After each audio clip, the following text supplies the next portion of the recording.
ஜெபிப்போம். ஆண்டவரே இயேசுவே, பணிவிடை புரிய வந்த இறை மகனே, உம்மை துதிக்கின்றேன். பகைவரை அன்பு செய் என்று வாழ்ந்து காட்டியவரே, உம்மை புகழ்கின்றேன்.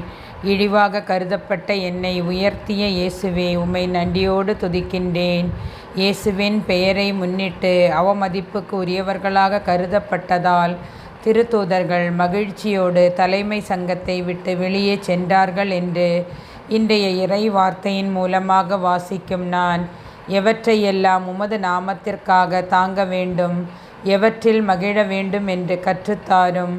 நான் உம்மை பற்றி என் வாயார எடுத்துரைக்கவும் அதனால் வரும் எதிர்மறையான கருத்துக்களை உமது நாமத்திற்காக தாங்கி மகிழ மன வலிமை தாரும். தம் உயிரை காக்க விரும்போர் அதை இழந்து விடுவர், என் பொருட்டு தம் உயிரை இழப்போரோ அதை காத்துக்கொள்வர் என்று உமது உயிருள்ள வார்த்தையில் வாசிக்கும் நான், அதில் நம்பிக்கை வைத்தவனாக வாழ உமக்காக அனைத்தையும் செய்ய ஆற்றல் தாரும்.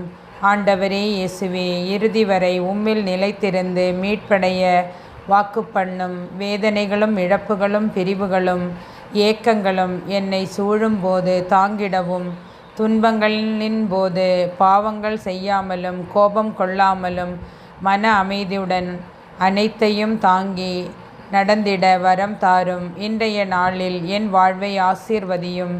என் வாயின் வார்த்தைகள், என் சிந்தனைகள் அனைத்தும் உம்மை மாட்சிப்படுத்துவதாக அமைய வேண்டுமென்று இயேசுவின் நாமத்தில் ஜெபிக்கிறேன். ஆமேன்.